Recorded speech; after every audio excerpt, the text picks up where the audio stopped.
Fala galera, mais um Demian Maia Podcast.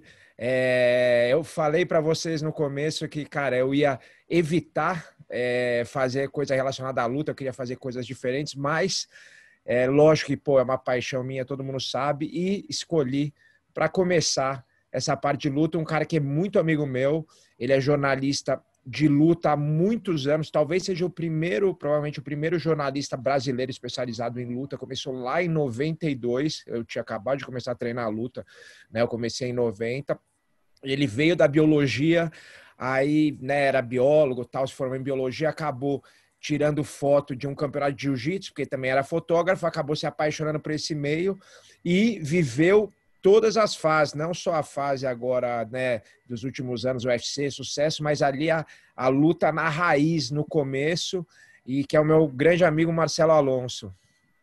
Prazerzaço, meu irmão, tá aqui com você agora do outro lado, né? É Da isso câmera. aí. Tanto tempo te acompanhando, te perturbando, te entrevistando em todas as fases ali, desde o kimono, o Vale Tudo, MMA. Um prazer estar com o Demian Maia, jornalista agora, né, meu irmão? É isso Porra, aí. prazerzaço estar aqui no teu programa. Valeu, Marcelo. Pessoal, antes que eu esqueça, se inscrevam no canal, ativem o sininho lá, façam tudo que tem que fazer, que eu já esqueci de novo, eu sempre esqueço, que, pô, é muito bom pro canal aí, eu tô tendo repercussão muito boa das entrevistas, obrigado aí, todo mundo que manda mensagem, cara, tá muito legal, eu não consigo responder todos, porque chega muita coisa, mas tanto no Twitter quanto no Instagram, eu recebo muita gente dando feedback muito legal. Depois que eu fiz o Flow também, que é um podcast muito grande, o pessoal começou aí atrás, então muita gente que não é do meu de luta. E hoje, né, como eu falei, trazendo o Marcelo Alonso, que é um cara especial aí, porque ele acompanhou a minha carreira desde lá do comecinho, me entrevistou várias vezes e hoje a gente está do outro lado. E Marcelo, eu lembro, cara, que nem sempre foi como é hoje, né? O jornalismo de luta, né? Não era tão simples e tão fácil, não só os acessos, tudo, mas eu acho que principalmente uma coisa, hoje a gente vive num mundo muito mais tranquilo e os lutadores são atletas, mas na época os lutadores eram lutadores, né? Alguns eram atletas, outros eram lutadores.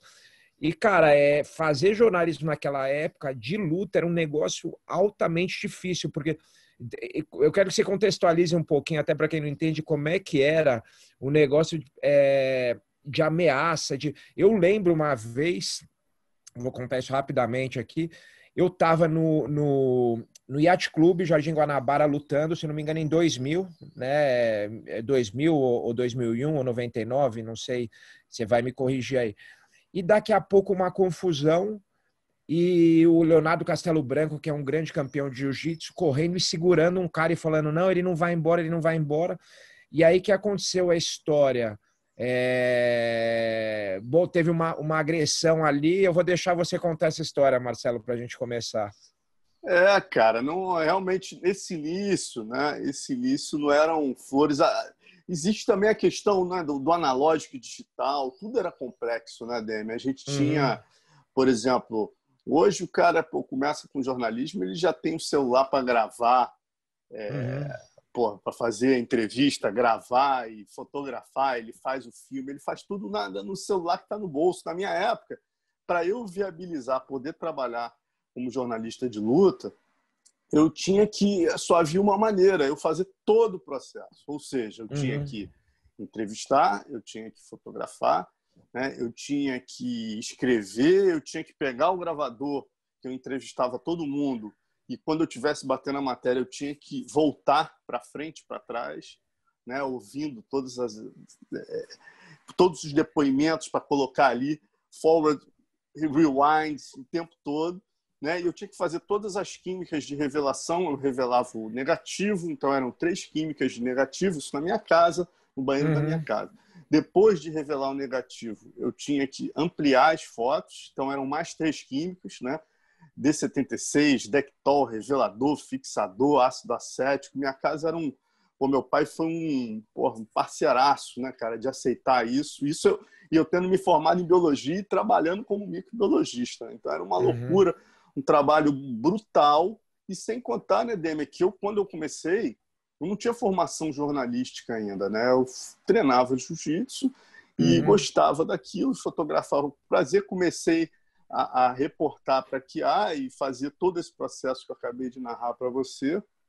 Então, era uma coisa que você ia aprendendo. Você está lidando com um meio, né, cara, onde existiam rivalidades extremas naquela época, né? Você Verdade. tinha que falar sobre equipes, você tinha que botar o dedo na ferida, e eu fui aprendendo jornalismo na marra, né, cara? Eu não tive um professor, não existia ninguém que trabalhasse como jornalista de luta.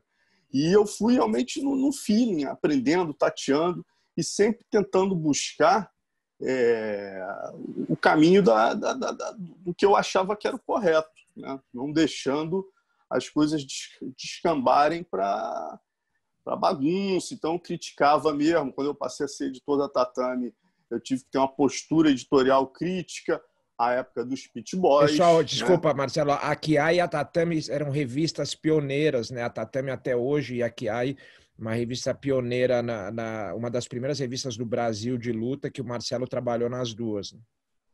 Exatamente. Então, óbvio, né, cara? E eu sempre vivi, né, uma marca do meu trabalho, eu sempre tentei dar espaço para todo mundo. Então, por exemplo, a luta livre, que até então era tido como o rival do jiu-jitsu, né, os anticristos, eu passei a cobrir eventos da luta livre, eu passei a shootbox, né, que era do Muay Thai. Eu fui o primeiro cara em Curitiba a reportar shootbox. Então, esse passou a ser o foco do meu trabalho, dar voz a todo mundo. E quando você faz isso, obviamente, você cria, né, inimizades, cria inimigos. E eu nunca me furtei a escrever sobre as coisas, né? Quem aprontava, eu ia lá e eu não aliviava. Eu não tinha medo. Não, tá fazendo errado, é pit boy. Eu vou escrever, eu vou mostrar isso, porque a gente precisa, né, crescer. E nesse momento que você está falando, em 99, 2000, a gente estava vivendo um momento muito delicado, né, Demian? Que Verdade. O jiu-jitsu na grande mídia era uma luta de pit boys. Hoje, graças a Deus, a grande mídia entende o que é o jiu-jitsu, entende o que é o MMA. Temos vocês como nossos grandes heróis, como sempre deveria ter sido.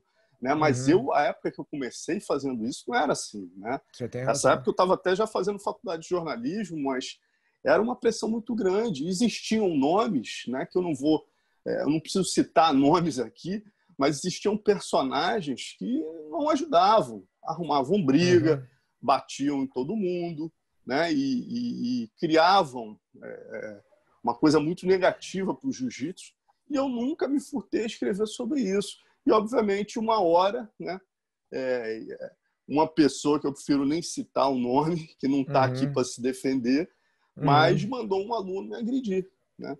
E eu aí, meu lembro disso. amigo, e ele estava acostumado a fazer isso com todo mundo no jiu-jitsu, né? Ele agrediu mais de 100 faixas pretas de jiu-jitsu aí por baixo, né? E todo mundo ficava quieto, porque mal ou bem, por ser um representante da família Gracie, muita gente falava, a gente deve isso à família Gracie, tudo isso, e eu sempre tive uma postura oposta disso. Eu falei, olha, tenho o maior respeito do mundo à família Gracie, eu vivo hoje do jiu-jitsu graças à família Gracie, mas eu sou um cara também importante para a família Gracie porque eu ajudo a divulgar o trabalho deles. Né? Durante esse tempo eu trabalhei para mais de 20 revistas no mundo inteiro, levantando a história da família Gracie, de vocês todos. Então eu vejo muito como uma via de duas mãos. Da mesma maneira que eu respeito a família Gracie, eu também preciso ser respeitado pela família Gracie.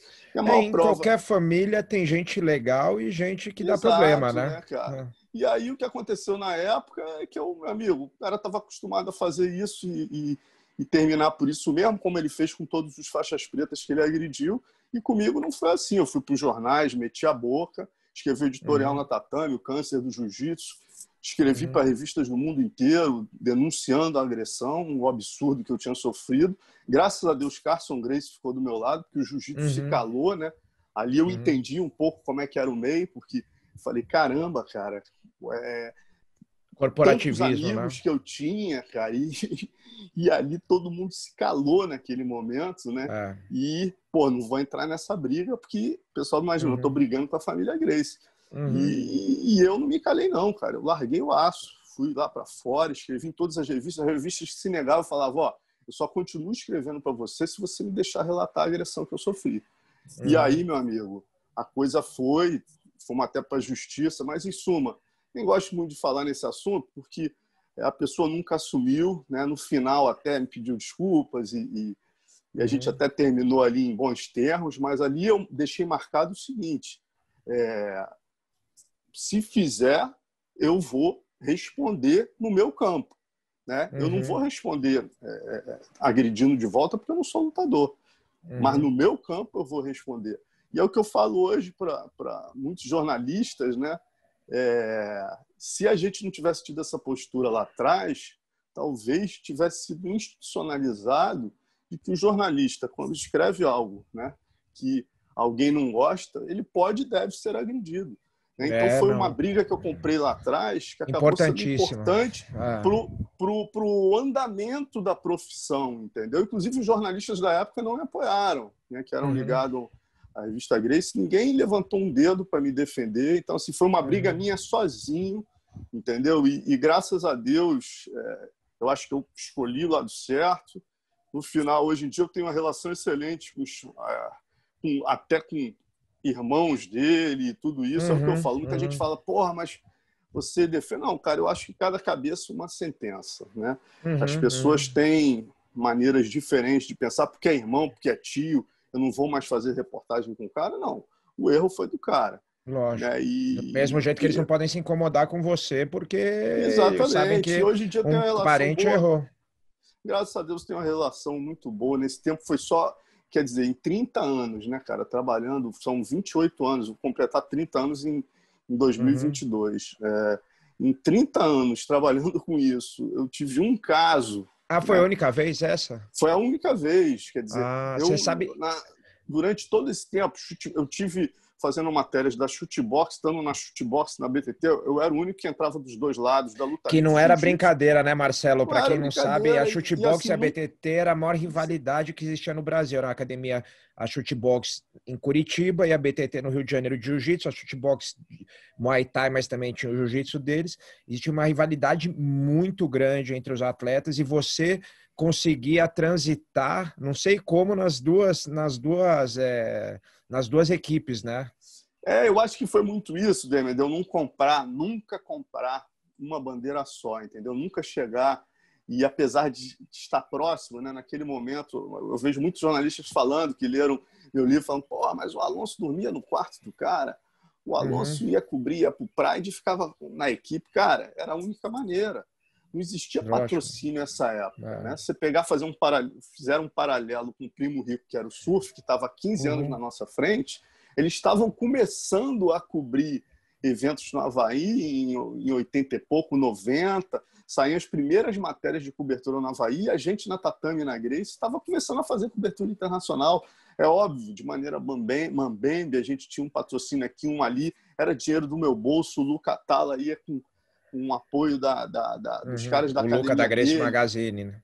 Cara de Você suma era editor da importância nessa Tatame e o Lucas história, da Grace entendeu? Magazine. E isso, o Luca de suma importância, o Joinha de suma importância. Então, assim, nós três, cara, a gente quebrou muita pedra junto, né? E foi, às vezes, botando dinheiro do nosso próprio bolso para cobrir esse esporte, acreditar nesse esporte, fazer o esporte virar. Não foi fácil, entendeu? Não foi fácil. É como você falou, teve casos até de agressão e tudo, mas, cara, foi maravilhoso. Assim, faria tudo de novo. Essa história, Marcelo, me marcou muito, porque eu vi uma confusão, né? Resumindo, para quem não sabe, um lutador que o Marcelo criticou, mandou um aluno dele lá e falou: você tá fotografando minha mulher, né? Acho que foi isso, né? E era mentira, e aí o cara foi, te deu um soco e saiu correndo. Nisso o Castelo foi, segurou o cara, eu tava do lado e falou: não, vem cá, quem foi que fez, não sei o que, e deram pressão, e aí o cara não assumiu tal, mas... E aí você foi para a delegacia, e aí teve tudo isso, mas essa postura foi... hoje em dia parece uma coisa simples de fazer, mas não era, porque você estava comprando uma briga, como você falou, com um meio muito corporativista, né?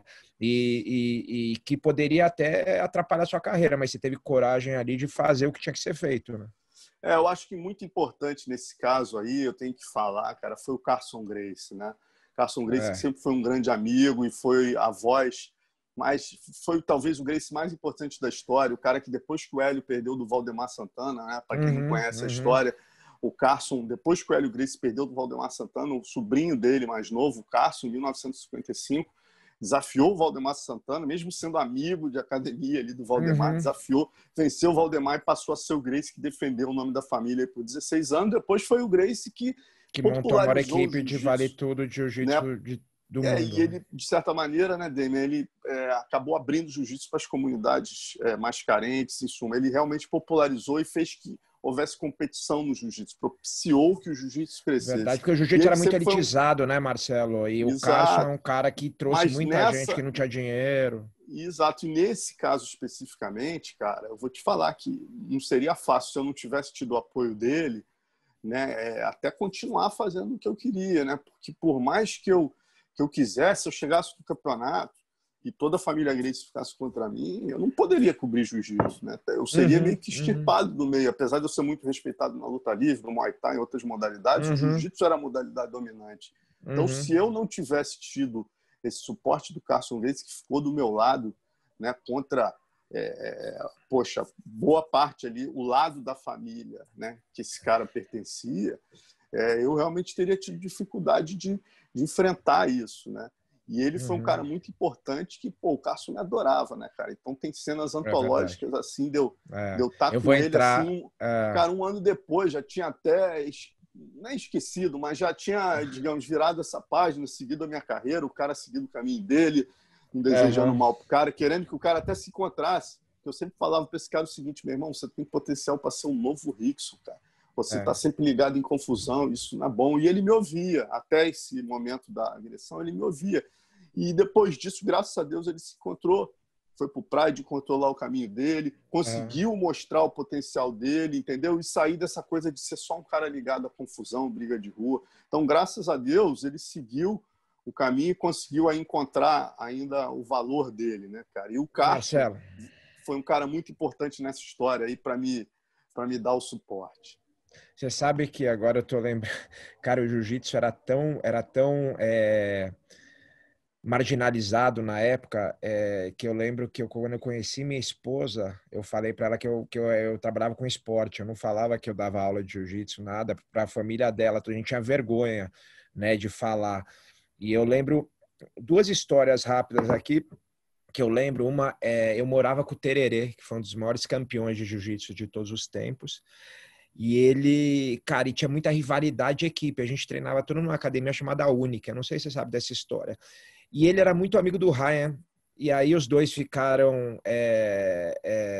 o Ryan Gracie e o Fernando Tererê, que eram dois caras de jiu-jitsu, mas de equipe rivais. Eles sempre brincavam com o outro, mas um dia um tava meio de mau humor, um fez uma piadinha com o outro, se estressaram.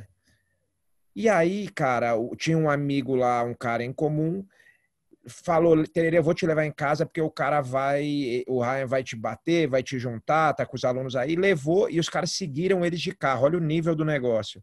O Claudinho, que é esse amigo nosso, pegou e tinha uma arma, cara. Ele deu essa arma pro Tererê, porque a gente morava numa vila, e falou: fica com essa arma, porque se eles resolverem invadir a casa, olha o nível do negócio, pelo menos você tá protegido. Nisso, o Tererê foi descendo, ele deixou o carro do Ryan chegou com os alunos. E aí ele veio vindo e falou: Tererê, vamos brigar, é nós dois, não sei o que. O Tererê: não, eu sei que você vai me juntar, vai vir um monte de gente e tal. E aí ele foi vindo para cima e o Tererê falou: não chega perto de mim, eu não quero nada, não sei o que. E ele falou: não, é nós dois, é nós dois. Ele falou: é que nós dois, você tá cheio de aluno aí no carro, os caras vão me bater se eu começar a te bater. Cara, daqui a pouco o Tererê me puxa o revólver, eu não sabia que o Tererê estava armado. Ele saiu pulando, saiu correndo, e o Tererê saiu por trás. Imagina o Tererê de sunga, com o revólver na sunga, pulando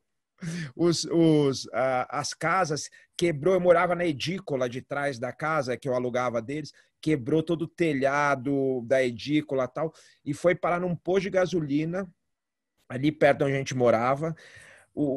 Aí chamaram um policial, o Ryan foi atrás do policial, um policial amigo nosso, dois policiais fizeram ali o meio campo, falaram: vocês querem brigar, então vocês vão brigar. Só que aí o Ryan não quis brigar, ele falou: não, eu tenho luta no Pride, não sei o que. Aí o Tererê começou a falar: você é frouxo. O Ryan jogou o celular nele, acabou aí. Mas era esse o nível do negócio, né? O cara, tipo, dois atletas, tipo, o Tererê super campeão, o Ryan acho que já estava no Pride na época, e, cara, um de sunga, de revólver, pulando, fugindo, e aí, porque aí, com medo de ser juntado por um monte de cara, e o outro... Então, outros tempos, né, Marcelo? A galera nem foto junto tirava, né, quando eu comecei, né? Cara, era uma... Que aí eu gosto de contextualizar, Dani, que assim, falar, não, porque era... Na época do jiu-jitsu à luta livre, por exemplo, que era uma rivalidade brutal entre duas modalidades, né? E Uhum, houve histórias não muito republicanas para se contarem, mas era uma coisa de uhum, samurai, era uma coisa assim de... Os caras iam brigar, você viu, a luta livre invadia a Academia Gracie, mas só lutava o Rickson e o Hugo, terminava, acabou, apertava a mão e saía. Né? Quando uhum. entrou nessa fase dos anos 90, essas questões de briga de rua, né, e nomes importantes envolvidos, isso, cara, começou, o pessoal hoje em dia romancia um pouquinho isso, eu não entendo o que era na época, eu era editor de uma revista, eu trabalhava É, para 3 revistas gringas, cara, simplesmente eu tenho histórias assim, entendeu? De chegar, conseguir um patrocínio de um Guaraná, uma tubaína, para uhum. botar na tatame, eu felizão, eu indo na reunião, entendeu? Chegando lá, pô, o cara tinha acabado de fazer uma confusão, tá na capa do jornal, e o cara, é esse esporte que você quer que eu apoie? Quer dizer, É então mesmo? não é para romancear, entendeu? Eu tava do lado de lá, eu vi o que eu sofri, cara. É. O jiu-jitsu atrasou 10 anos aí, fácil por conta de casos como esse, entendeu? Que foram denegrindo a imagem do esporte, e brigas de rua, e agressões, e brigas até internas dentro do jiu-jitsu, Eu agressões, acho que o coisas que... pior era agressão, o pior que existia não era nem essas lutas de um cara contra o outro, tipo, caras da luta. Porque aí, cara, os caras estão resolvendo a Faz situação parte, são dele. lutadores, né? Era uma rivalidade muito grande. Agora, agressões que existiam, acho que isso era muito problema, principalmente de pouquíssimos faixas pretas, mas mais cara, a galera que estava começando e que via aquele poder de ter o jiu-jitsu na mão, o cara era faixa branca às vezes, mas treinava 3 anos, mas o jiu-jitsu é tão poderoso que ele te ensina já a se defender, fazia uma musculação, raspava a cabeça careca, é o cara do jiu-jitsu Exato. lá, e agredir um leigo que não sabe lutar e se torna muito fácil, né?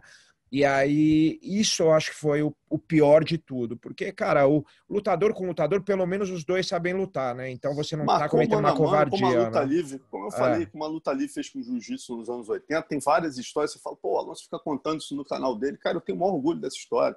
Essas Uhum. histórias de guerra dos anos 80 construíram, Fizeram parte, forjaram lógico. o que é o MMA hoje, entendeu? E eram histórias de guerreiros, samurais, que se fechavam numa sala, lutavam, quem ganhava respeitava o outro, apertava a mão e ia embora, entendeu? Ninguém se matava na rua, ninguém pegava por trás, não tinha Uhum. agressão, não tinha parada de entrar no campeonato e ficar um clima horrível, que, pô, vai ter briga de qualquer jeito, o cara chegou, caramba.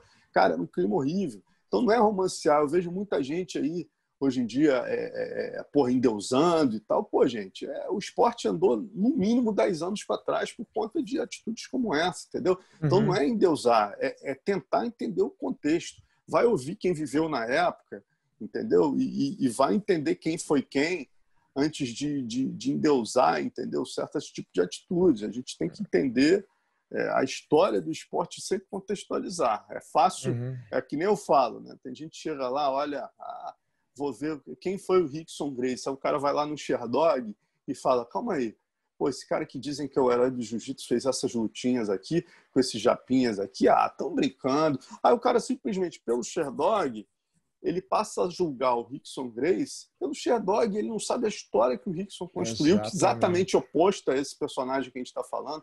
Um cara Uhum. que lutou pelo nome da família na rua, lutou, não brigou. É um cara Uhum. que foi lá e, porra, enfrentou os maiores pedreiras. Pô, o cara que chegou dentro da academia da luta livre, desafiou todo mundo. Né? O cara que pegou o Zulu com 17 anos, porra, É verdade. entendeu? Que era um Pediu o lugar do monstro. Hollis, que era o número 1, foi lá e defendeu o nome da família. Quer dizer, é um cara que tem uma história que merece todo o respeito do mundo, entendeu? Verdade. E as pessoas simplesmente olham o Sherdog e passam a criticá-lo, como muitas vezes olham esse outro personagem, vê o Sherdog, vê as histórias, endeusam o cara. É, Quando, na é. verdade, quem viveu na época sabe quanto o jiu-jitsu andou para trás por causa das atitudes dele. As pessoas não têm contextualização de história, né? Tem gente que critica, fala, o Pelé hoje não seria o Pelé. Cara, mas não interessa, cada um tá no seu tempo e o que o cara fez, o cara deu a vida pelo o Rickson, né? No caso, que é meu ídolo, até deu a vida pelo esporte. O Fábio contava que a luta com o Hugo lá na praia que eles tiveram, que, cara, os caras estavam treinando na academia lá na Barra, tinham treinado, e aí falaram, cara, o cara tá lá na praia, os caras estão lá na praia, que era o pessoal da luta livre, né? Que é a luta livre esportiva, que é uma arte marcial brasileira, igual o jiu-jitsu também, e tinha uma rivalidade muito grande. Os caras saíram do treino, ou seja, o cara podia falar, não, eu quero me preparar, eu faria isso, pelo menos, não vou sair cansado do treino, e foi lá lutar com o cara no meio da praia, da Barra lá, então assim, e com um cara que era casca grossíssimo, mais pesado que ele, bom pra caramba de porrada, bom, então isso aí tem um valor que muita molecada que critica hoje em dia não teria um décimo dessa coragem. E o que é mais maneiro, Demian, os dois hoje se respeitam. Eu tenho feito muita live com os dois lados, né? Até fiz um vídeo aí ultimamente com o Rickson e o Hugo, um falando do outro. E, pô, você vê, cara, que história bonita, rapaz, de se contar. Se estivesse nos Estados Unidos ou qualquer país de língua inglesa, eu não tenho dúvida que isso já estava em Hollywood, entendeu? É a história da criação de uma modalidade por intermédio de guerreiros que muitas vezes até brigaram nas ruas e criaram um esporte que hoje alimenta milhares no mundo. Então, qual é a vergonha disso? Vergonha nenhuma, né? E os caras hoje, a maior representação, a gente vê hoje o futebol, né, que é a maior paixão nacional. O cara, nego se mata, nego pega uma barra de ferro e junta um cara e bate até matar porque tua camisa é branca e a do outro é verde, entendeu? Nessa época, dois caras que treinavam lutadores, modalidades distintas, com 60 de cada lado, faziam uma roda, os dois lutavam, não brigavam, lutavam. E quem vencesse, todo o outro lado respeitava. Cara, isso para mim é a maior exemplificação do respeito, por mais que... mas isso não é arte. Cara, olha o respeito marcial disso, cara. Dois caras lutando, entendeu? Porra, por sua modalidade, por sua honra. No que quem acredita, perde, levanta, aperta a mão do outro. E hoje, Exatamente. 30 anos depois, 40 anos depois, um fala do outro. Meu irmão, eu respeito muito esse cara, como o Rickson falou do Hugo, do Marco Ruas, do Eugênio, entendeu? E a mesma coisa o Hugo fala do Rickson. Fala, cara, o cara é sujeito homem, lutou comigo 2 vezes. O Hugo também não gosta desses que criticam, chamam o Rickson aí nos Estados Unidos, você vê muito, né? Dickinson, chamam o Rickson de galinha, porque não lutou com o Sakuraba, não contextualizam que o filho dele tinha acabado exatamente, de morrer. as pessoas não têm eu acho que é muita crueldade, né, cara, porque você perder um filho, cara, é a dor maior que existe no mundo. Ele tinha perdido o filho dele, você quer que o cara vai lá e sai na porrada com o cara, entendeu? Muita falta de noção, né, da galera, né, e crueldade também, né, e falta de empatia. Cara, esses três têm que esses 3 Gracies da nova geração, né? Porque a gente lembra sempre do Royce, que virou o esporte, do Rickson, que também fez o mesmo no Japão, mas um cara que é de suma importância nessa história também é o Renzo, né? Que na mesma época, em 95, foi lá e ganhou também um torneio nos Estados Unidos e fez história. Então, são caras que foram lá e lutaram esportivamente, mostraram a importância da família no esporte, né? E construíram essa história que hoje em dia é motivo de orgulho para todo brasileiro, cara. Fico muito feliz quando eu vejo lá fiz a live lá com o Jean-Jacques, né? E ele revelou que, vai estar sendo feito aí, o Padilha está fazendo um filme da vida do Rickson. É o Cauã que vai fazer o Rickson, né? É o Cauã que vai fazer o que Rickson, treinava cara, aqui no Fábio, eu já treinei com ele, inclusive, na época, lá para 2000, era faixa roxa, duríssimo, casca hoje grossa, é preta. Né, Puta que...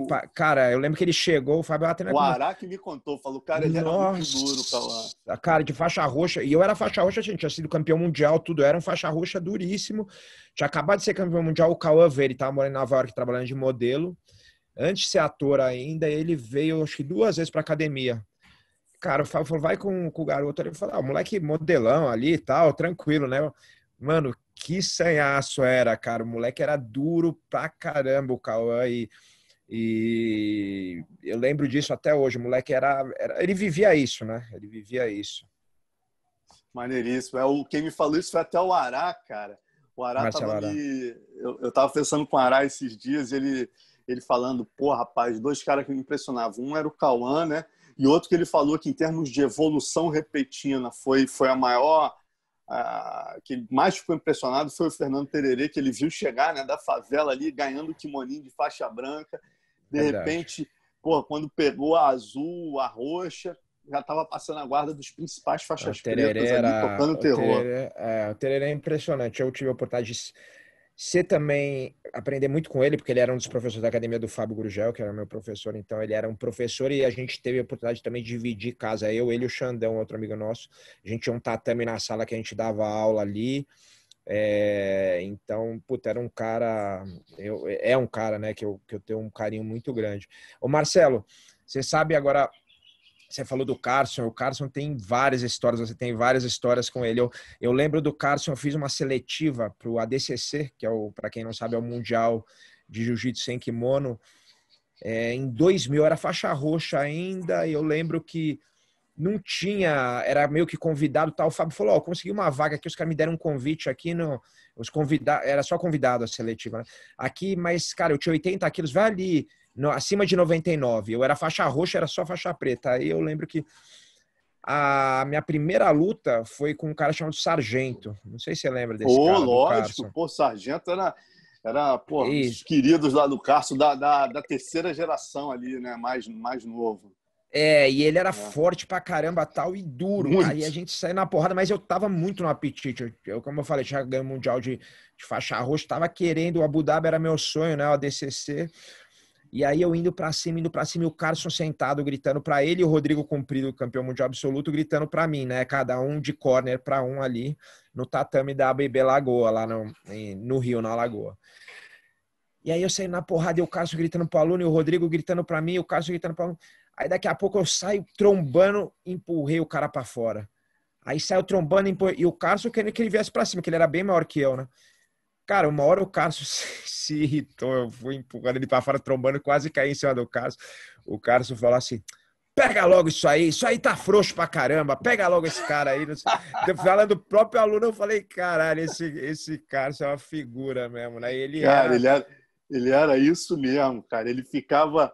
Eram uns negócios de maluco, né, cara? Tem uma história que o Vitor conta que eu chorei de... O legal do Carson, Daniel, o Carson é um personagem tão rico, cara, que ele é uma quantidade de histórias infindável, né? Se você, por exemplo, encontrar com o Marcelo Melo, que morou com ele vai ter histórias inéditas. Hoje eu vou entrevistar o Crésio, por exemplo, tem histórias inéditas. Eu vivi muito com o Carson, né?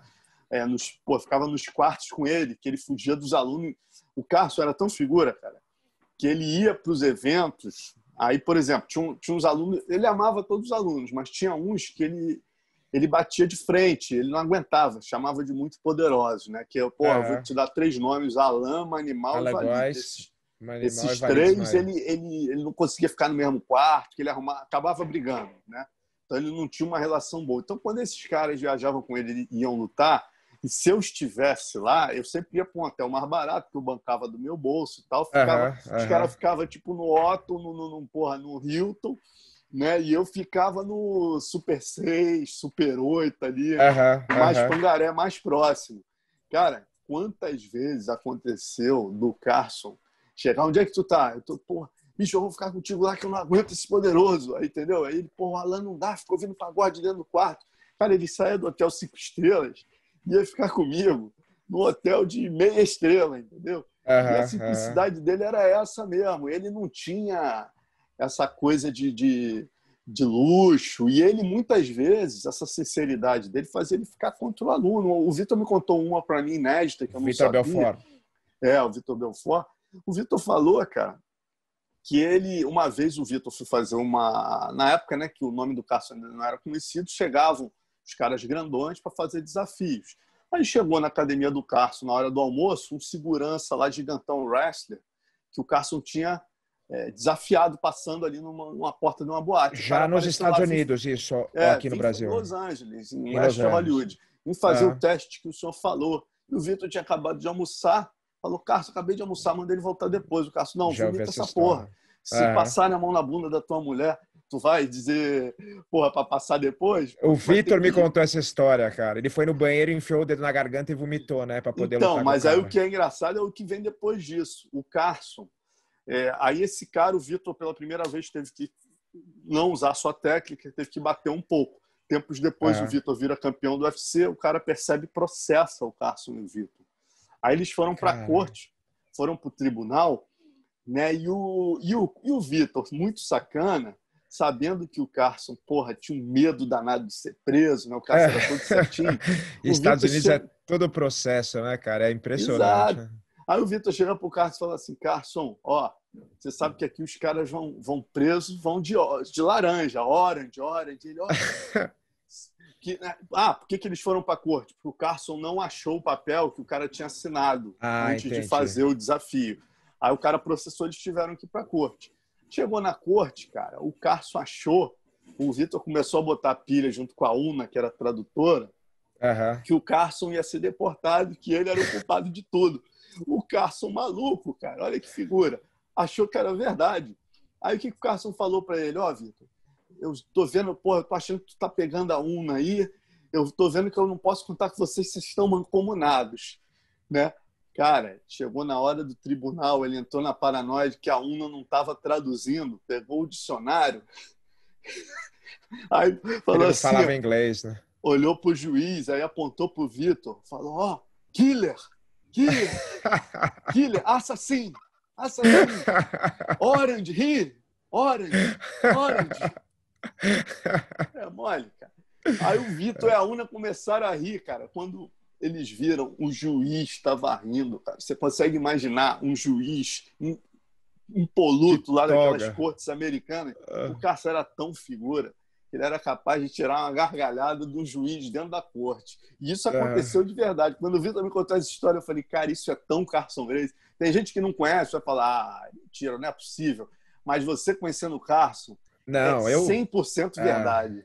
Cara, nesse campeonato da ABB, eu vi o Carson, ele tinha acabado de separar as duas equipes, aí, ele teve uma dissidência, né, do pessoal do Carson Gracie, formou a Brazilian Top Team, que foi uma das maiores equipes de todos os tempos de Vale Tudo, de MMA, e ele estava muito chateado, né, com os caras, ele ia e xingava os caras, e os caras eram como se fossem filhos dele, então o cara falava, puta, o Carson vindo ali, ele ia pro outro lado, na arquibancada, aí o Carson vinha embaixo assim, vinha e começava, você é frouxo, você não sei o que, aí o cara ia pro outro lado, aí daqui a pouco ele via mais um, ia lá na arquibancada, cara, e era muito engraçado, porque os caras falavam, cara, o Carson vindo ali, tudo lutador casca grossa, os caras fugindo dele, porque os caras não iam fazer nada com ele, obviamente, e ele não parava, cara. Ele encanou com aquilo. Essa história, você até me lembrou, essa história que você lembrou do início da agressão, né, cara? A agressão ocorreu em 2000, numa situação que eu estava numa roda com o Vini Campelo, que viria ser meu professor de jiu-jitsu, né? Uhum. Na época eu da treinava Aliança, com o Cláudio. Né? Exatamente, eu viria ser meu mestre junto com o Ratinho. Aí estava na roda o Roleta, estava na roda mais alguém que eu não estou lembrado. Tava os três na roda, quando me tocaram por trás, o cara mandou um socão na minha cara, né, cara? Assim, na covardia total. Aí, cara, o Roleta, por ser da academia do cara que possivelmente ali, né, que eu acusava como agressor, o Carson passou a infernizar. O Roleta pode contar isso melhor. O Carson passou a infernizar. O Roleta não tinha nada a ver com isso, cara. O Roleta é um cara totalmente da paz. Tranquilo. Roberto Roleta, campeão mundial também. Não sabia de nada que estava programado para me agredir, nada disso. Pô, matava ali, deu o azar de estar na roda e ele ficou assustado, não sabia o que era. Cara, o Carson, assim, 2 anos depois, eu estava com o Carson, vamos ligar pro Roleta. Roleta, corrido, você, porra, que vergonha, deixou o cara se agredir, tu tava mancomunado com aquele bandido, eu sei que tu tava, não ajudou o Marcelo Alonso. Carson, porra, 1 ano e meio depois, eu cheguei no churrasco uma vez, cara, tava o Roleta no churrasco, chegou eu, Carson e Rinaldo nesse churrasco. Cara, eu, deixa o Roleta lá, Carson. Não, vou lá dar uma dura nele, aquilo lá, porra, ele tava mancomunado, eu tenho certeza, cara, ele não esquecia das coisas, sabe? E aí uma hora também ele te perdoava e aí acabou. Ele passava a ser teu amigo para sempre e virava a página. Marcelo, ia em Abu Dhabi, que convidaram ele para ir no consulado lá, e ele era para ele ir, né? Ele ir com mais alguém e tal, né? Essa aí eu tava. Cara, então, ele chegou, né? O Carson é uma figura. o embaixador lá do Brasil em Abu Dhabi era o primo do Fernando Henrique, era o maior fã do Carson, né, cara? Aham. Aí o cara chegou, e quando ele entra lá na cerimônia, caramba, o Carson Grace, cara, eu fui no Maracanãzinho, ver esse cara não tá com o Valdemar, Maracanãzinho lotado, 5.000 pessoas ficaram do lado de fora, esse cara era o meu ídolo, meu Deus do céu. Aí alguém levou ele lá, mestre Carson, eu queria ter a honra de levá-lo para jantar na minha casa. O Carson, lógico, bichão, tapa na cabeça, né? Aquele jeito grosso dele. Prazer, bichão, pô, vou chamar os casca-grossa da pesada. Andava Aí, sempre com uma caramba, pochetona, né? aquela pochetona, aí casca-grossa da pesada, pô, eu chamei o Carson, né? Aí, naturalmente, o cara deve ter imaginado que o Carson chegaria ali com a Mauri, com o Carlão Barreto, que estavam lá, mais 2 ou 3 faixa preta. O Carson simplesmente chegou em todos os brasileiros de todas as equipes. Bicho, vai ter um jantar hoje espetacular, na casa do embaixador, um palácio. E, pô, foi chamando, cara, a ponto de ter um micro-ônibus para ir pro evento. Entendeu? Pera Aí, só um pô, pouquinho, Marcelo. Pera um segundo. tá. Fala, Marcelo, continua. Desculpa te interromper aí. Então, aí chegou todo mundo, né, cara? A gente entrou no ônibus, aí chegamos na casa lá do embaixador, né, cara? Aí entramos todos, a Mauri Bittetti, porra, os poderosos todos lá na situação, que já tem umas 15 cabeças, o cara meio assustado, né? Aquela quantidade de casca grossa na casa dele. Aí o Amaury, né, cara, tinha que ser ele, já chega pro cara e fala, parabéns pelo palácio, né? O cara, obrigado, tal. Aí a gente entra numa sala, cara, aí tinham várias fotos assim, aí o Amaury, porra. Aí o cara viu onde ele se meteu, isso assim, com 1 minuto dentro da casa do cara, o Amaury, porra, quem é aquela mina? Parece a Medusa. Aí o cara, é minha filha. Porra, aí o Carson Amorim, puta que pariu, poderoso, hein, bicho? Porra, não tem educação pra um negócio desse, não. Deu um esporro, não. O cara já falou, meu Deus do céu, né, cara? Onde eu fui amarrar meu bezerro, né? Onde eu fui amarrar meu camelo, né, meu irmão? E aí, no final, aquela coisa. Carson era isso, né? Tu saía com ele assim, Demian. Tu entrava no aeroporto com o Carson.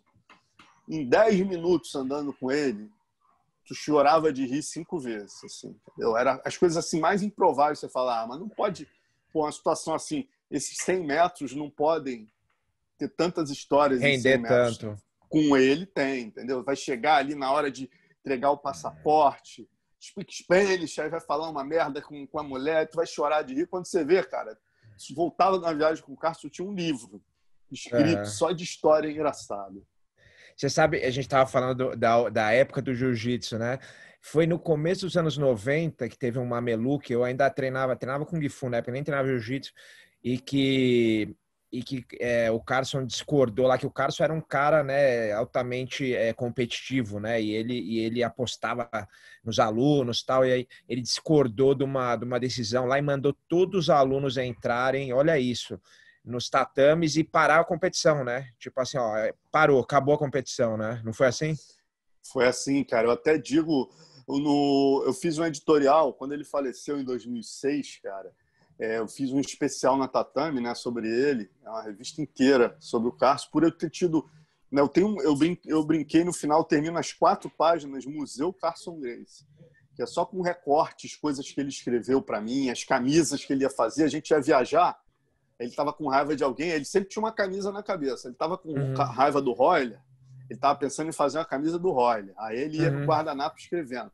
Essa camisa que eu tenho, né, esse guardanapo que eu tenho era na época dos caras da BTT, né, que ele ficou muito chateado e tal. Aí ele criou Traíras em vermelho e aí ele ia botando os nomes. Você que falou para ele não fazer, né? Pô, mas eu infernizei ele, cara. Ele me ligava até os últimos dias da vida. Eu falei com o Carlos 2 dias antes dele ser internado para morrer. E o último pedido dele, ele me ligava às vezes só para pedir a tal das fotos, né? Ele queria fazer a camisa da Santa Ceia. Ele queria fazer a camisa da Santa Ceia. Na verdade, cara, ele não dependia das minhas fotos. Só que ele queria brigar comigo, né? Então ele ligava e falava, pô, tá com medo dos caras? Aquelas coisas. E aí ele era o Jesus, né, no meio, e aí o Judas eram os caras, não sei aí o quê. Tinha, cada um era um. Aí ele queria foto do Libório, os caras dos caras não mandavam. Né? Falava, Carson, me tira dessa, cara. Não, a foto do Vitor, bicho, pô, se tu não der, eu vou roubar. Né? Pô, na época não tinha ainda não tinha tanto Google, essas coisas, não dava para roubar na internet, então eu me infernizava. Às vezes eu ligava 3 vezes por semana, manda as fotos, tá com medo dos caras, bicho, tem que escolher um lado. Pô, cara, eu sou jornalista, não tem que ter lado nenhum, né? Não, tu tá com medo dos caras. Aí a gente brigava. Aí daqui a pouco, 3 dias depois, me ligava de novo. Me manda foto do Libório, rapaz, do Murilo, do Vitor. Eu vou fazer a camisa dos Traíra na Santa Ceia. Eu sou o Jesus com pão na mão e eles querem roubar o pão da minha mão. Mas era uma figuraça. Cara. Era uma criança, né? É, criança, cara. Impagável. E eu e Paquetá, cara, a gente brigou muito no sentido de tentar apaziguar essa história, né? Eu fiquei até numa situação muito complicada, porque como jornalista, eu tinha que fechar a revista.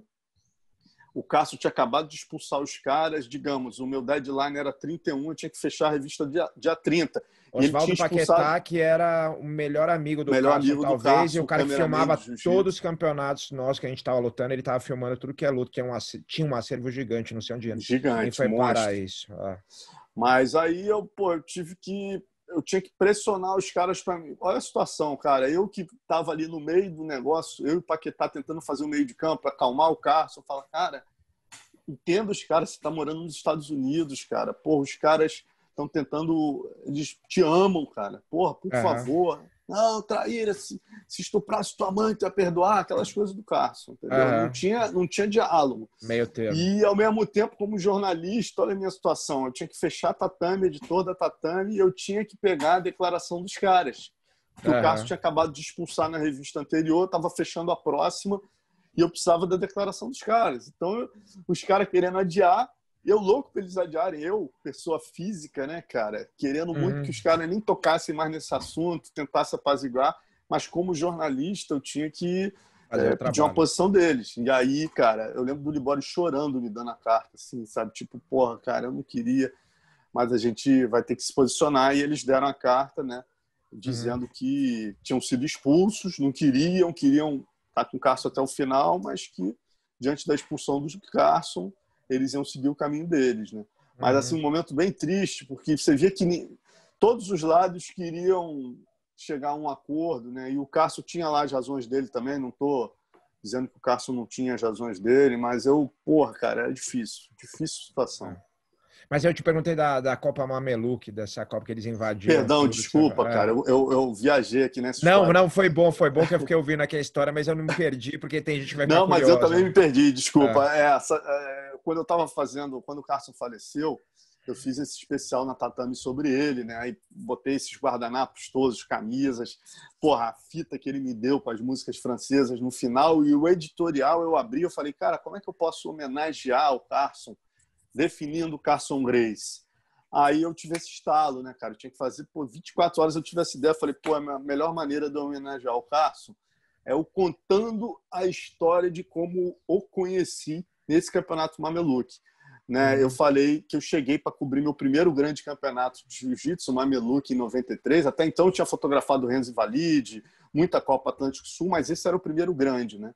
E aí, de repente, quando eu chego lá, cara, uma figura que eu não conhecia, né, manda todos os alunos invadirem os 4 ou 6 ringues que tinham, um faixa preta em cada ringue, e manda parar a competição. De repente, cara, aquele cara que para mim tinha tido uma atitude execrável, que deveria ser vaiado por todos, né, simplesmente você ouve o ginásio gritando uníssono, ei, Carson é nosso rei.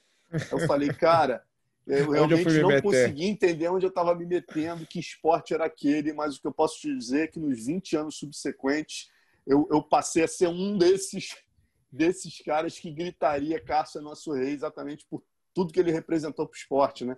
Então, acho que essa definição mesmo desse editorial do que é o Carson, né, cara? Um cara que ele polariza, leva aos extremos e é um cara extremamente, assim, radical, mas ao mesmo tempo apaixonante, né?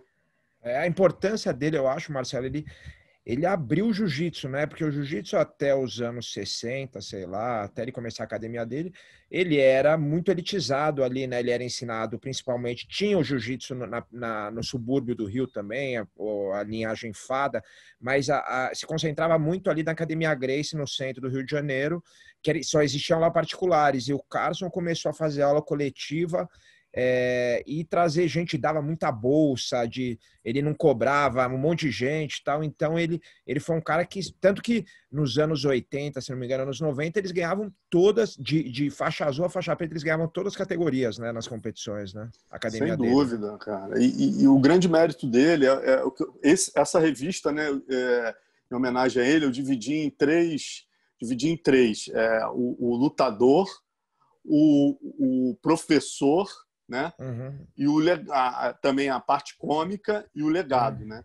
Então, assim, eu diria que o principal de tudo, apesar dele ter sido como lutador, talvez o principal da história da família, 16 anos ali defendendo contra as maiores É o pedreiras, legado, com certeza. o principal legado como professor, né? Que ele Com certeza. conseguiu, quando ele sai, é muito difícil, né, Demian? A gente vê, é muito difícil o cara ter sucesso em áreas distintas. Normalmente o melhor lutador acaba não sendo o melhor professor. Você tem casos e casos, né? Mas você tem grandes Uhum, treinadores que não foram os melhores lutadores, né? uhum. Mas dificilmente você tem o melhor lutador sendo o melhor professor, e o Carson ele conseguiu reunir isso, né? Você vê, por exemplo, a gente tem os maiores treinadores do mundo de MMA, quem são? Greg Jackson, talvez o Rafael Cordeiro, né? Uhum. O Rafael até despontou bem, foi campeão do IVC, mas não foi um Anderson Silva, um Vanderlei O Silva, próprio Eduardo Alonso, que é meu treinador, né, que só com certeza. praticou só como hobby, né? Nunca foi um atleta, E né? tem uma visão diferenciada, né, cara? Um cara super Diferenciada. inteligente que Ah, mostra que não precisa ser só. Mesma coisa que ele sofre, eu sofro, né? Eu, como jornalista, pô, o cara é jornalista, treinou até faixa roxa, nunca tomou um tapa, como é que ele comenta MMA? A mesma uhum, coisa, Eduardo. Eduardo, porra, uhum, é um cara inteligente pra cacete, tem uma visão ah, diferenciada, ampla da luta. Ninguém uhum, aceita ele. Ninguém não, né? Eu acho que a maioria, pelos resultados seus, do próprio Shogun, acho que ah. a grande maioria hoje respeita ele, Hoje em mas dia, existe sim, muita mas no começo. resistência do meio da luta com relação a ele por não ser lutador, que ele provou, na minha opinião, com a competência dele, que é um absurdo. Mas Uhum. voltando lá ao Carson, quer dizer, um cara que conseguiu um sucesso absoluto, ele conseguiu, depois de ser o melhor lutador, ele conseguiu ser o maior criador de campeões da história do jiu-jitsu, né? E no MMA, junto com o Rudimar, o maior criador de campeões, porque a BTT é cria dele, o Vitor é cria dele, todo A mundo. ATT, hoje em dia, A vários campeões ATT, norte-americanos treinam na ATT, que é uma cria do Libório, Parrupinha, Kona, o pessoal que está lá, que vem todo aluno do Carson, né? exatamente, cara. Então, é difícil mensurar hoje, né, Neymar, se você vê o que ele fez em termos de evolução no jiu-jitsu, permitindo que as pessoas. Ele subverteu a ordem da Academia Gracie no centro. A Academia Gracie no centro era um excelente negócio, tinha um valor primordial ali no sentido de popularizar o jiu-jitsu, mas nas mais altas castas, né? Você pega ali Uhum. o Museu do Rório, você vê os alunos, era Roberto Marinho, era o É, Carlos Lacerda, Oscar né? Era o Niemeyer. Mário Andreasa, eram os ministros do futuro que estavam ali É. treinando, né? Então o Hélio, não demérito nenhum nisso, muito pelo contrário, um grande mérito. O cara conseguiu transformar o jiu-jitsu num super negócio. Agora o Carson, por outro lado, ele vem, como eu vinha conversando com o Fábio, né? Até de certa maneira na cultura do escambo, que era típica dele ali, ele, Uhum. ao invés de ganhar dinheiro, ser a prioridade dele, transformar aquilo num negócio, a prioridade dele passa a ser fazer campeões. Você Então ele sabe, pega, ao invés dele valorizar o cara que paga, o bom pagador, como na Academia Gracie, esse ele joga para o lado, deixa o instrutor tomar conta, e ele passa a cuidar do grande casca-grossa, que normalmente vinha de classes menos abastadas e não pagava a academia. Então ele uhum, subverte toda a ordem, e aí começa a criar grandes campeões, e graças a ele passa a haver competição dentro. Porque isso que tem que ficar claro, para mim, esse é o maior legado de Carson Gracie. Não é nem o MMA, nem o que ele fez. O maior legado do Carson Gracie foi permitir que houvesse competição no jiu-jitsu, porque até então competição só tinha na casa de Teresópolis, cara. Porque, com todo respeito verdade. ao pessoal dos fadas e tal, né, quando o jiu-jitsu chegou ali nos anos 80 no nível. Antigamente, nos anos 50, a coisa era mais ou menos até parelha, né? Batia mais Você de tinha casos frente, é ali dos verdade. fadas até. Quando você chegou nos anos 80, era de Copa Company ali, o jiu-jitsu já deu uma descolada de nível do pessoal, né? Do subúrbio era um nível um pouco abaixo. Eu cobri Uhum, essa época, uhum, né? O pessoal que chegava às finais era mais o pessoal ligado à Academia Gracie e tal. E o exato. Carson, cara, com essa subversão da ordem, né? ele conseguiu que houvesse competições. E a Tanto que competição... ele era acusado de trair a família, né? Exato. A maior acusação era você estar criando o lutador para ganhar da família, né? E como é que o Hollis também, que tem uma importância fundamental, é a tua linha, mal ou bem, a academia que eu treinei também é ligada ao Hollis, né? O Atinho e o Hollis Vig. Gracie.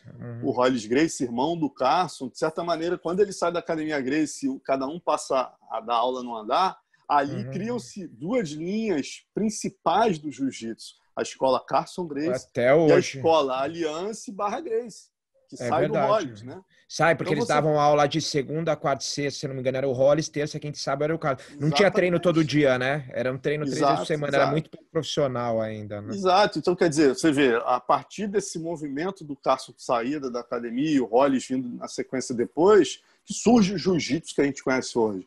Né? Todas as grandes potências do jiu-jitsu surgiram a partir de Carson, Hollis e, obviamente, a academia Gracie também, mas as potências que Essa popularizaram o academia na jiu-jitsu surgem Figueiredo, nessa né?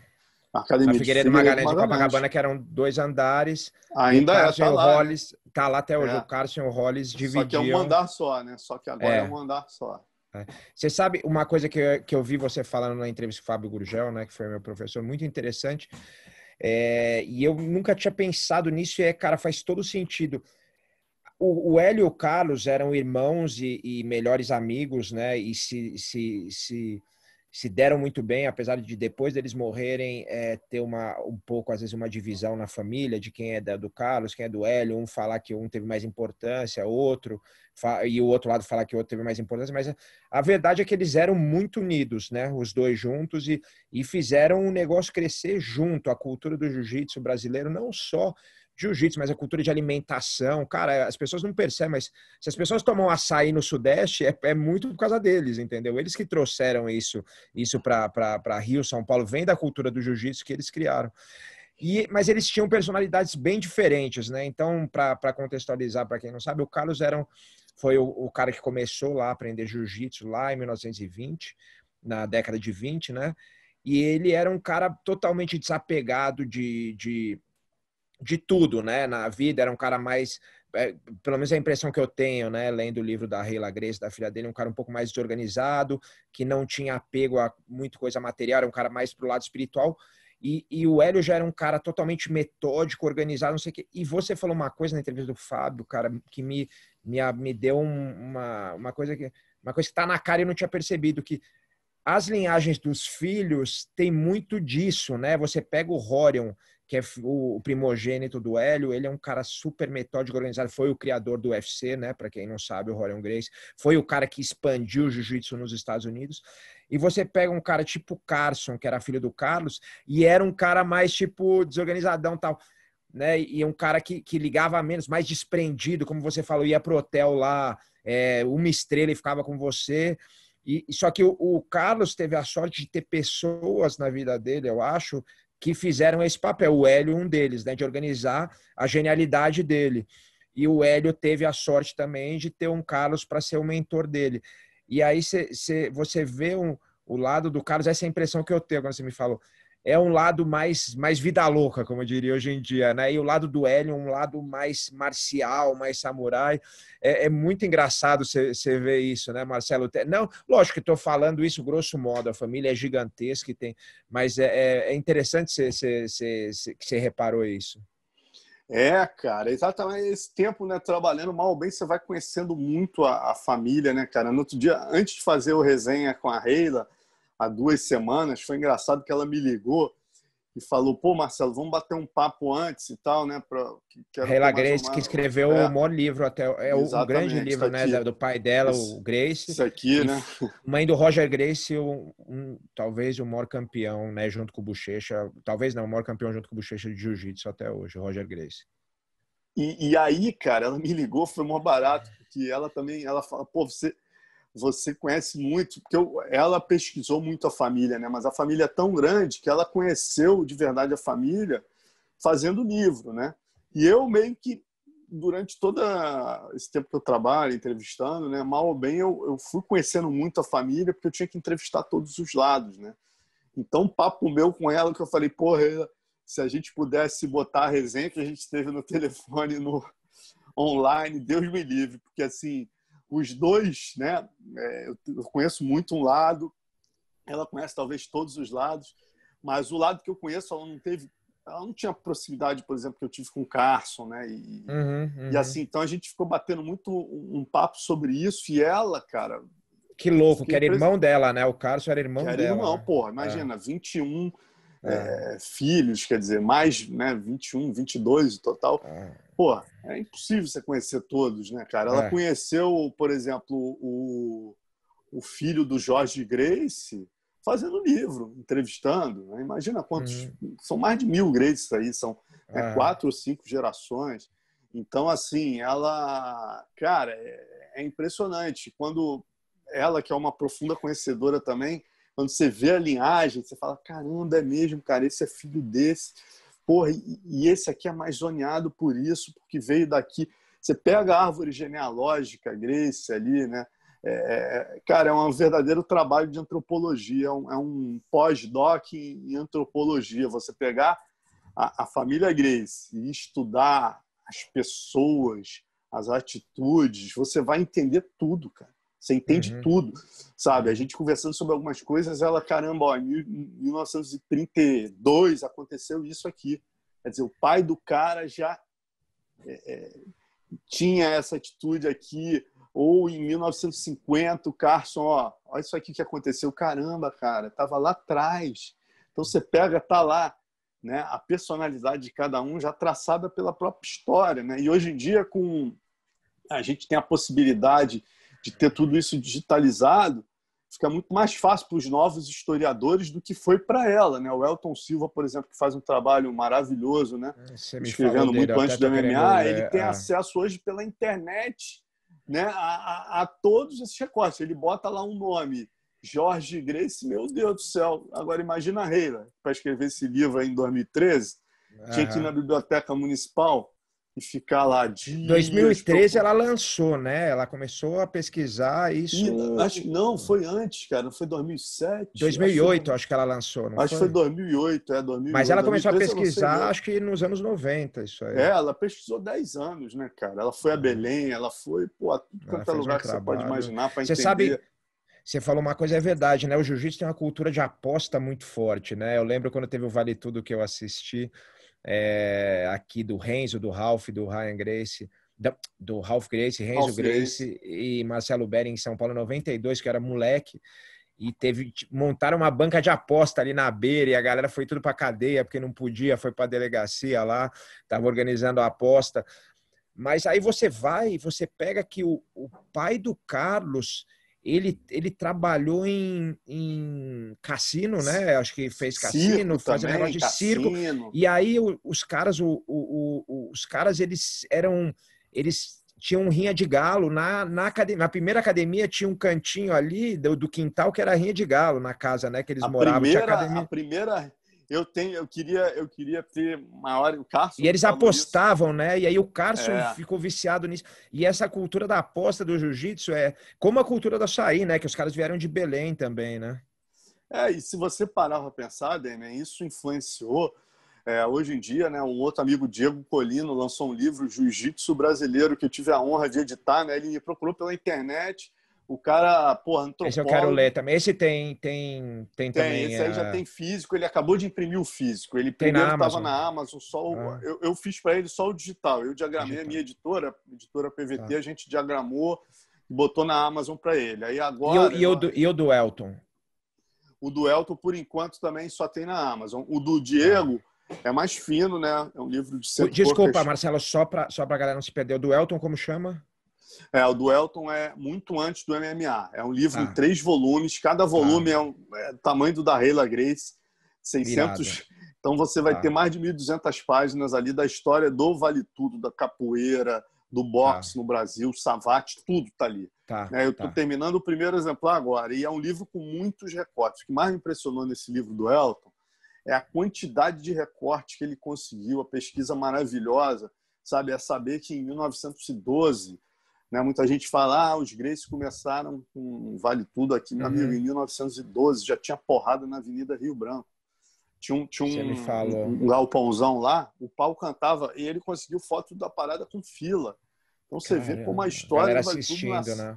nasceu aqui, quer dizer, e vários outros recortes impressionantes que ele conseguiu desde os tempos dos samurais, né?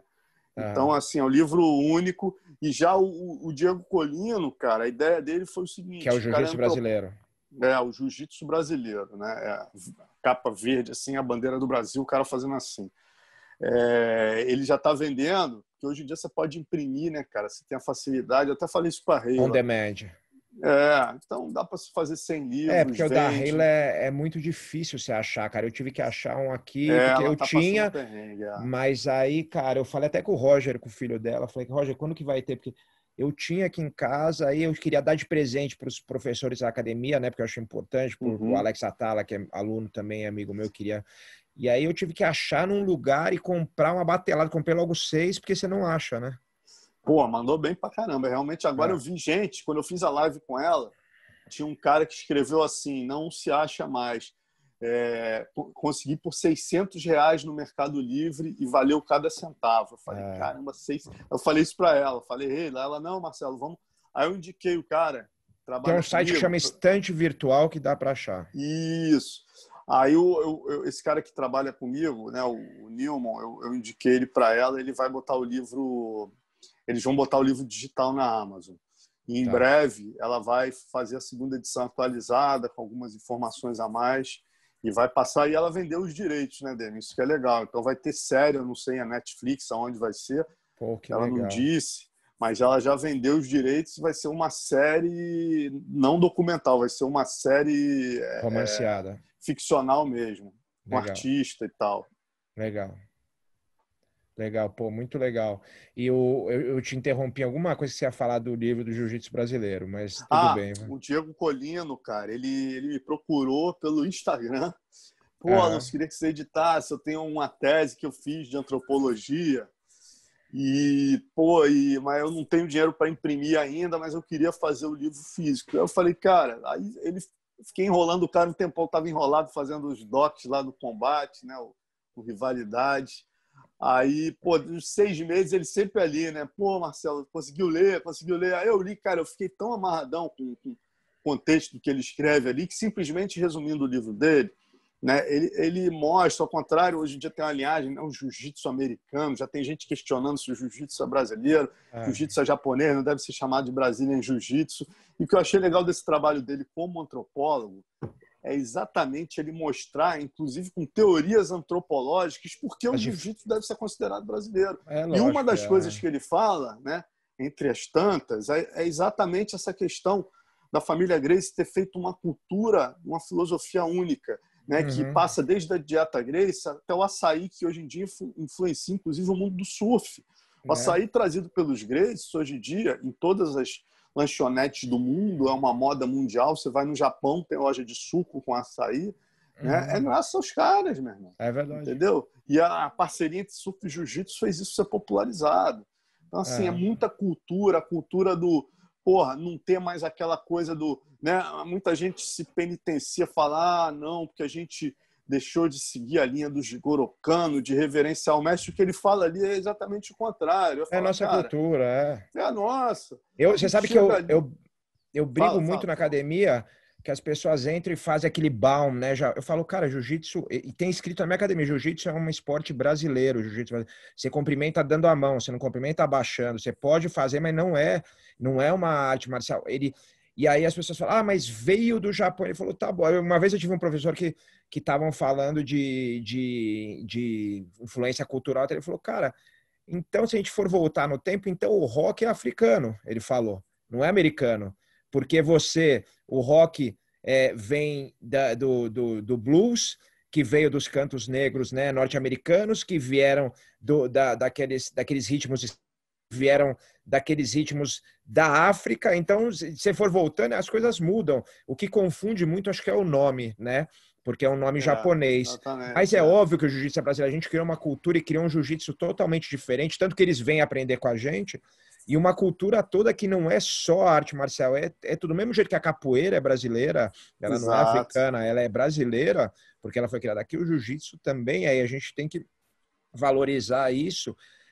Eu falo, até brinquei com, não sei com quem que foi, com um dos gregos, que eu falei, cara, O único vacilo da sua família foi não ter botado um nome brasileiro, um nome em português para o jiu-jitsu, porque muita gente, muito brasileiro não sabe, né, que o jiu-jitsu brasileiro é brasileiro. Eles acham que é uma arte marcial japonesa, e não é. É uma arte marcial totalmente desenvolvida aqui, com influência, obviamente, fortíssima do jiu-jitsu japonês, do mesmo jeito que eu falei, que o rock tem influência do blues, tem influência dos cantos africanos, tem influência lá da África. A capoeira também tem influência das lutas africanas, e se for voltar no tempo, então, de onde que é o wrestling, né? De onde é a luta olímpica? Às vezes se perde no tempo, as coisas vão se transformar, a cultura vai se transformando, né?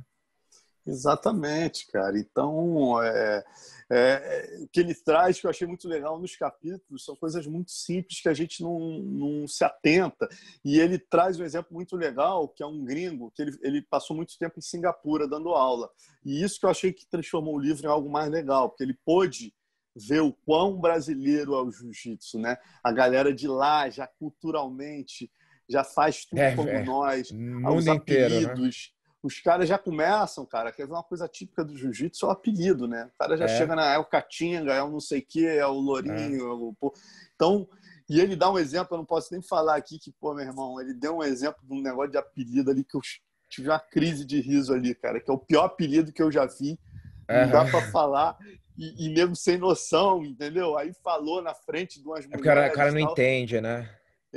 Cara, mas assim... Então são muitas coisas. Tem o açaí, tem a coisa da fachada também, tem a coisa do teste de samurai ali, da taparia, coisas que a gente desenvolveu aqui que não tinham, né, antes, em suma. E é isso então, que os gringos vão atrás, né, Marcelo? Tipo, quando você vai para os Cara, Estados Unidos, é o que eles procuram, não é só a luta, exatamente. que é um esporte excepcional, divertido de treinar, você não se machuca, mas eles vão atrás também, tanto que virou até meio cult, né, nos Estados Unidos, meio legal, assim, porque você está fazendo uma coisa que é de uma cultura ali sul-americana, latina, e eles vão atrás disso, da cultura também, né? Você pegar um kimono hoje, isso que eu acho bacana, né, cara? O brasileiro tinha autoestima muito baixa em termos de mundo, a gente só era lembrado em futebol e samba e tal. Cara, hoje em dia, por isso que eu bato tanto nessa tecla de ter calçada da fama, de ter museu do MMA, do jiu-jitsu, porque, cara, isso é a nossa cultura. Hoje o Brasil é conhecido mundialmente, não é só por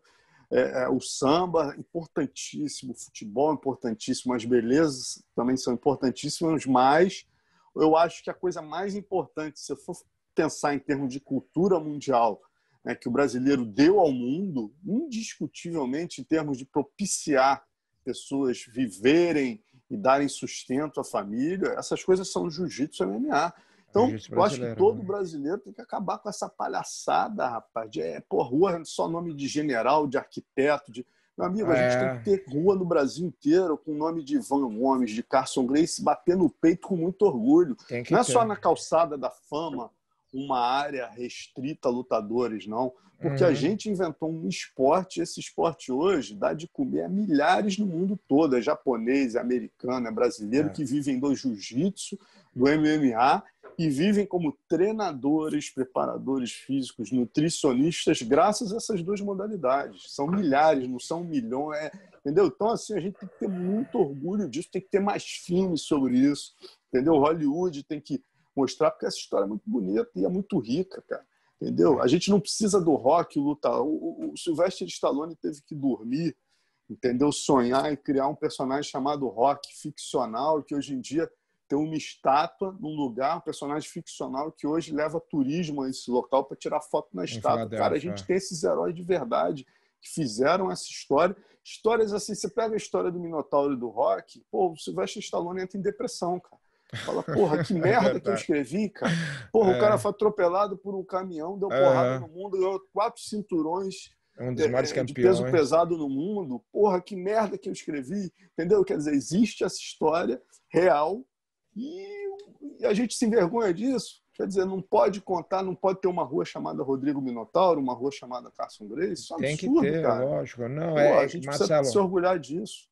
Você sabe que é triste, cara, que o brasileiro tem esse complexo de vira-lata e a gente tem que ir para o mundo para voltar. O jiu-jitsu ficou cool no Brasil, ficou legal ser cara do jiu-jitsu, depois que ele foi para o UFC, e o UFC virou o maior evento do mundo, e aí todo mundo treina jiu-jitsu brasileiro lá, aí ficou legal treinar jiu-jitsu aqui, enquanto, entendeu? Ele teve que ir para os Estados Unidos, para o brasileiro falar, nossa, que legal, isso é muito legal. E aí para descobrir que vem do Brasil, inclusive o MMA, tal, que foi criado aqui, né? E aí a gente não tem essa noção de valor. Eu vi isso que você está Ah, falando, Demian. Eu tenho até um exemplo legal disso, né, cara? Que eu estava na faculdade, até escrevi nesse meu livro Por Trás do Octógono essa história. Eu estava na faculdade em 2000 e foi mais ou menos 2004. Eu ainda estava terminando a faculdade, tinha um trabalho de conclusão de curso, né, cara? Que era revista, era edição em revista, a matéria, era uma eletiva. E aí eu escrevi, né? O pessoal sempre me zoou na faculdade, né, cara? Ah, o cara faz negócio de luta, lá, pit boy e tal.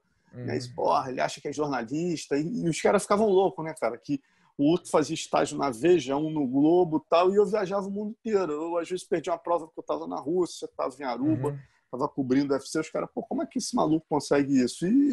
E aí eles sempre tiveram um pé atrás ali comigo, não gostavam da luta, né? O professor, eu vi bem que era esse preconceito.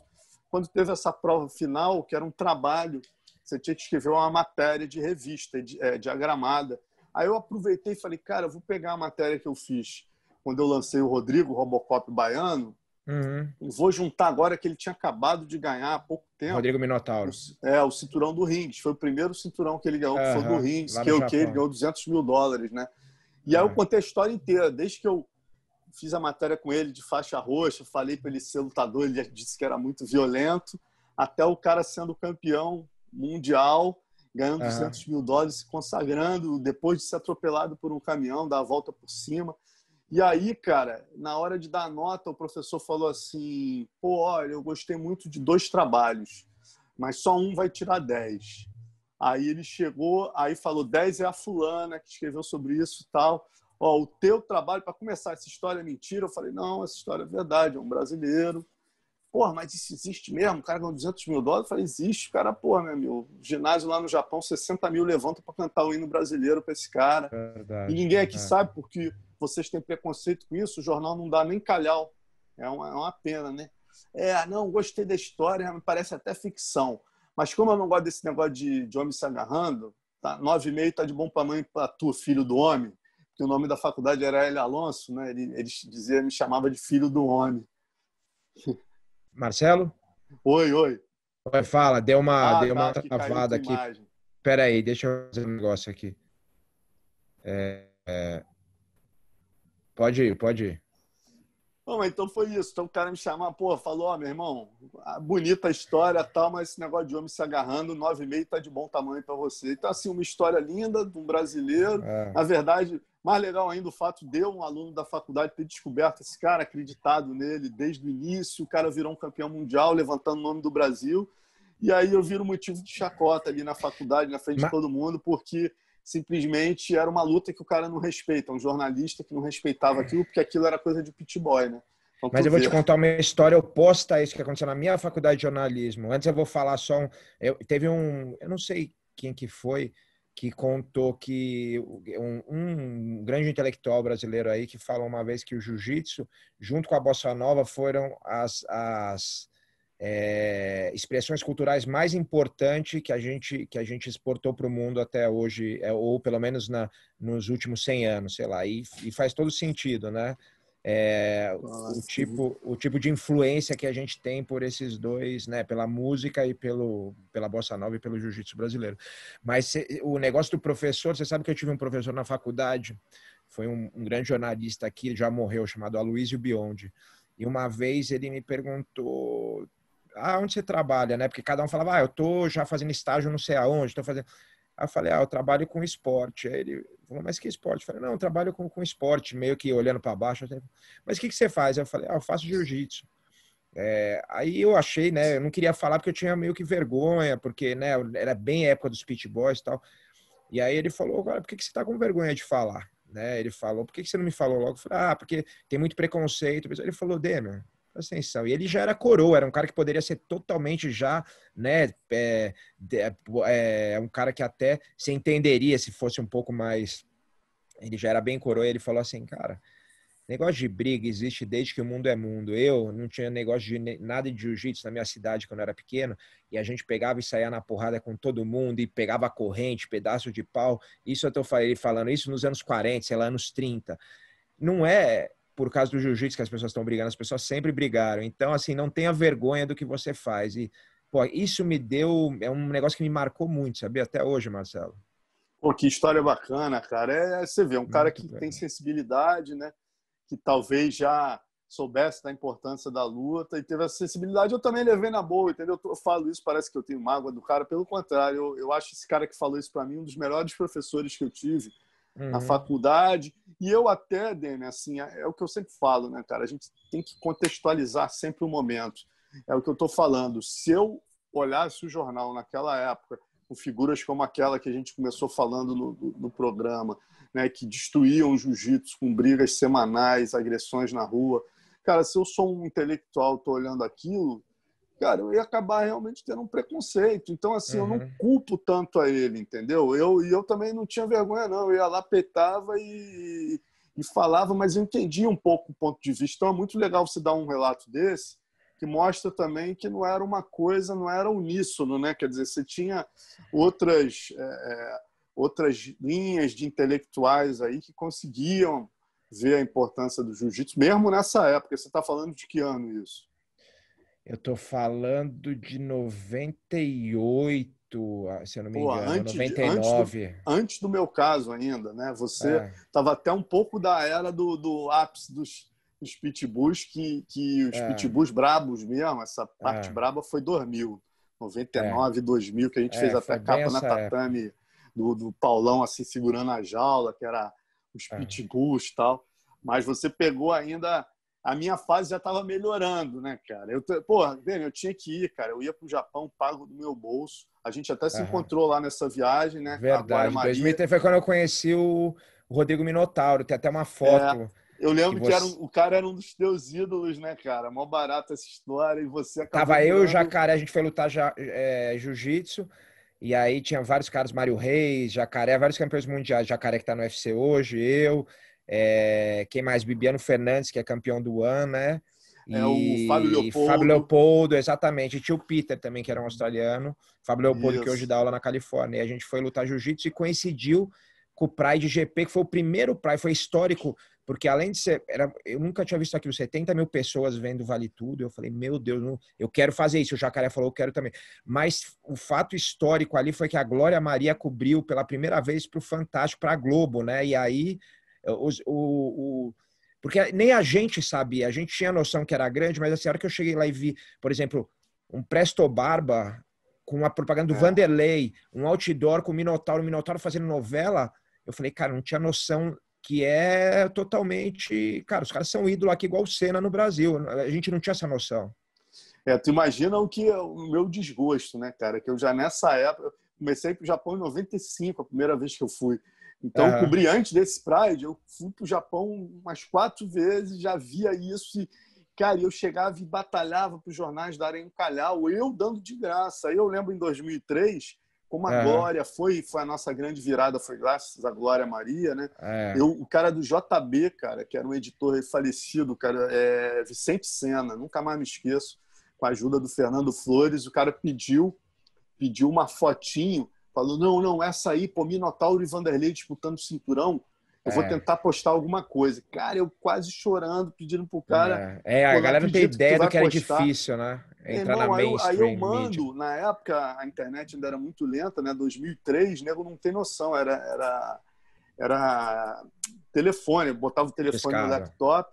Pô, pra você ter Uhum. uma ideia, eu tive que tratar no Photoshop aquela foto do Vanderlei clássica, Isso aí, Vanderlei ganha o subindo na mundo, corda, comemorando. aquela foto eu mandei, cara, pequenininha, tipo 300 KB, assim, pequenininha, Aham. e eu tive que ligar 6 vezes, passei 3 horas quase para enviar essa foto pro jornal e, pô, meu irmão, saiu no JB pequenininho. Na época era um golaço, assim, que nego não tinha noção, porque ninguém queria dar aquilo. Imagina, eu pagando do meu bolso a viagem, gastando dinheiro. Chegando lá, eu tinha que pedir, por favor, para o cara do JB, um jornal consagrado, dar um espacinho para mim de graça. O cara me dava R$ 1.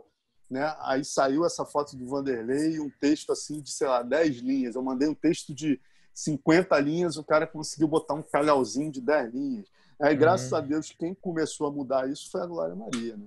Foi mesmo, foi mesmo. Essa história, essa viagem foi minha primeira viagem grande para fora do Brasil. Eu tinha viajado só aqui para lutar na Venezuela e para a Argentina de lua de mel com a minha esposa. Foi a primeira viagem.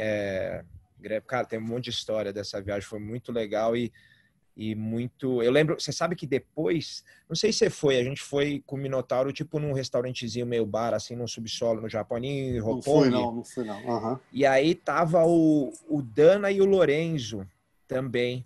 E eu, cara, eles tinham acabado de... Tinham comprado o UFC, eles compraram em 2000, que eles compraram o UFC. Isso mesmo. Então, o UFC ainda não...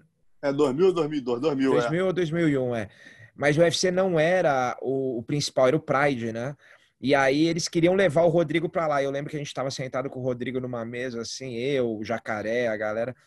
E aí eles mandaram um champanhe gigantesco pro Rodrigo e trouxeram. E o cara falou, ó, com os complementos, os cumprimentos do Lourenço Fertitta, não sei o que, parabéns pela sua vitória, já fazendo aquele namoro para depois vir trazer, que depois eles vieram a trazer ele pro UFC alguns anos depois daquilo, né? Porra, muito legal essa história. Eu tenho a foto que eles levaram, né, na época. Qual era o lance deles? O Pride estava muito acima do UFC, então eles conseguiram botar o Chuck Liddell como representante do UFC. Teve um crossover ali, né?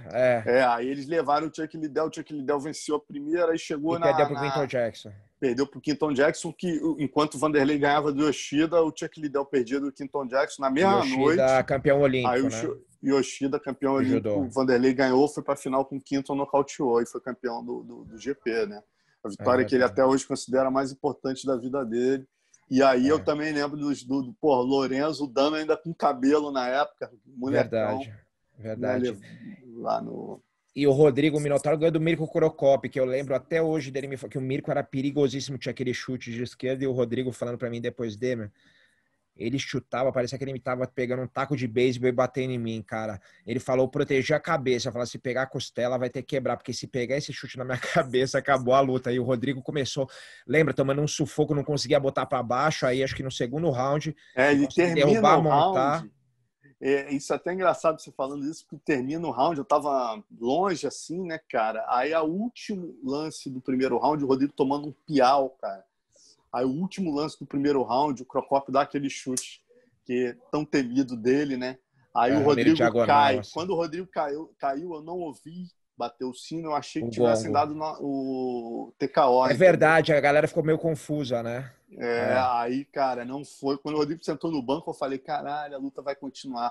Aí eu falei, pô, ele não pode virar uma luta dessa. O cara, tomou um pau no primeiro round. Não tem como, psicologicamente, não é possível virar uma luta dessa. O cara vai lá, começa o round, derruba, passa, monta e pega o braço. Porra, aquilo ali foi antológico. O Marcelo, e aí, cara, e o Rodrigo falava isso, né? Pô, o cara parecia um taco de beisebol me batendo, ele vai, vira a luta, foi muito legal, né? Aquele evento, né? Pô, momento histórico, né? E como a gente falou, né, Demian? Foi a virada do esporte. A partir dali, a Glória Maria consegue aquela matéria de, se eu não me engano, 9 ou 11 minutos. E o que é mais importante, né? Na semana seguinte, ela foi na casa do Rodrigo, eu fui lá também. Quando ela foi, ela disse pra gente, eu não lembro o número certo, tá? Mas tinha sido... Esse momento da matéria tinha sido o recorde de audiência do Fantástico aquele ano. Então, ou seja, ali a Globo começava a entender o seguinte, meu amigo, a gente tem um canal Combate, a gente tem os maiores campeões, a Rede TV está começando a gostar da brincadeira, né? Se a gente não entrar nessa, a gente vai perder um produtaço, né, cara? E começaram a entender mais a parada como esporte e entender que aquela fase dos pitboys tinha acabado, agora era um grande esporte que ia trazer grandes alegrias e que eles precisavam investir naquilo. É isso aí. Bom, Marcelo, pô, foi legal pra caramba a entrevista. Cara, a gente tem assunto aqui para ficar falando, na verdade, muito tempo, né? Acho que já foi, sei lá, 1h30, então eu vou encerrar, mas, cara, já quero deixar um convite para em breve a gente falar de novo. Pô, maior prazer, Demian. Estamos sempre à disposição aí. Por mais que eu fale com você, não vai ser o suficiente aí para agradecer quantas horas você sempre foi generoso comigo. Todas as vezes que eu te pedi uma entrevista no decorrer da tua carreira, você nunca negou. Então, para mim, é o maior prazer estar aqui batendo esse papo contigo. Espero que a galera que não acompanha o jiu-jitsu, que eu não tenha sido muito específico aí, né? Não, foi Falado muito do excelente. nosso nicho. Acho que a gente falou de histórias de grandes personagens aí. Espero que tenha sido legal. Foi excelente. Galera, obrigado a todo mundo aí que assistiu mais uma vez. Semana que vem tem mais. Inscrevam-se, façam lá tudo que tem que fazer. Quem gosta de ouvir, pode ouvir em qualquer aplicativo de podcast. E até semana que vem. Valeu, Marcelo. Obrigado. Valeu, Demian. Abração, galera. Abraço.